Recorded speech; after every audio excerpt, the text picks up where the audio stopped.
Niyubwire Kristo avukanye mu mbona mu nyumviriza jendi patiri mukuru wa Paruwasi Murore. No munsi Murore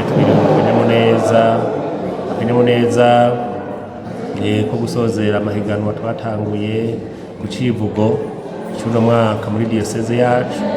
Ayo mahiganwa rero yahereye mu mibano mito barategura tore bashikirije kuva mu ntango z'umwaka w'ubutumwa, barategura buhoro hanyuma inyuma ya Pasika turababwira abashinga umuryango bakuru barongoye ibisata kugira ngo barabe mu bisata iwabo umubano uba urusha ubundi ubukerebutsi n'ubuhinga, kamera imibano ibiri hanyuma tureza tuhahurira ku masegiteri barahiganwa.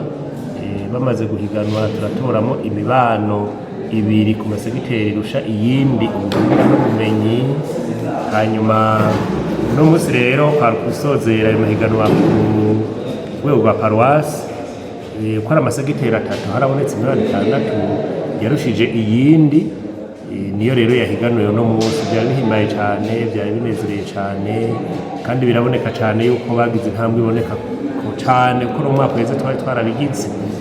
Byaduhimbaye cyane kuko umuntu aravye ubuhinga n'ubumenyi bakoresheje biraboneka by'ukuri ko Icivugo bagifashe ku mutwe ahubwo mbere ko canyengetereye bamwe no mu mutima.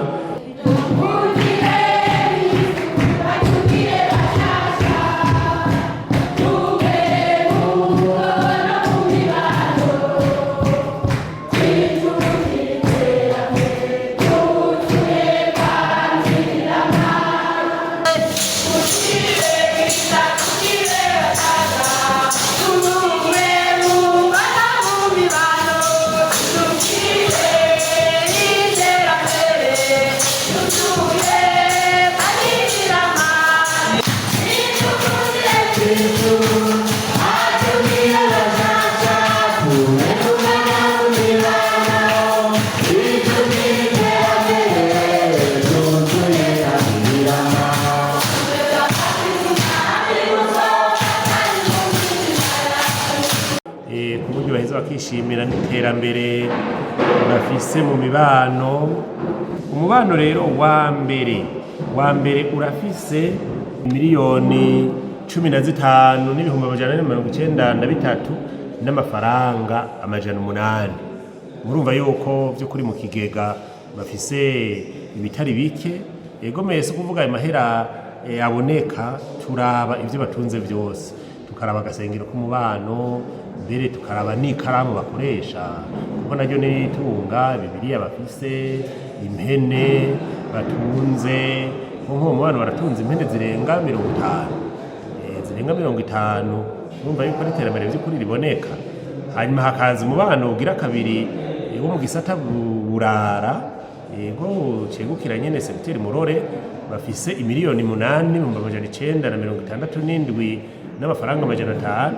Ucamona hagati y'iyo mibano ibiri ko hariho igihushane kinini, hari imibano yindi mibano ishobora kubiza hagati muga kuba twaravye ku mibano ku bisata ya mbere muca mutegera yuko bitegerezwa kumera uko nyene. Umubano ugira gatatu nuwo mu gisata ruhororo, uwo nawe uratunze miliyoni 7,999 n'amafaranga amajana 5. Umubano ugira kane ni mu gisata mukerwa uratunze urafise miliyoni 6,842 n'amafaranga amajana 8. Umubano ugira gatanu no mu gisata bombanzira, uwo nawo uratunze miliyoni 4,687 n'amafaranga amajana 5.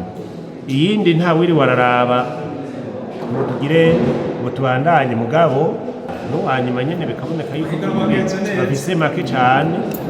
Wanyuma ko bafise make cyane barafise mu bihumbi amajana gusa ego muri ico gisata mugabo no hanyuma ukabona no wa mbere ku gisata mu majana 999 n'amafaranga amajana 5. Yego kandi tutibagiye yuko hariho n'imibano nyene utazi n'iterambere cyarico, usanga n'ikigega batazi cyarico, ugasanga batunze gusa kumbere bafise ya Bibiliya yonyene bagura.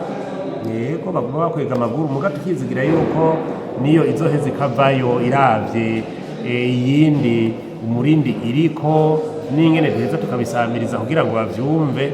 ego nuko rero nkaba ndabasabikanirije akanyamuneza dufise rero muri Paruwasi Ngorore kuri uno munsi wa 25 kwezi kwa Ruheshi, ko twaciye tubifatanya no kwigina Beranda Petero na Paulo, abamenyeshamana bacu, abamisiyonari bacu, akanyamuneza kugira ngo duhurira no ku karahuri nimuraba birahimbaye. Nuko icyo nabonye ku mubano wa Stefano Mweranda, ibikino abantu bose bakinye ego birashimishije kubera ari mu icivugo cy'uyu mwaka w'ubutumwa.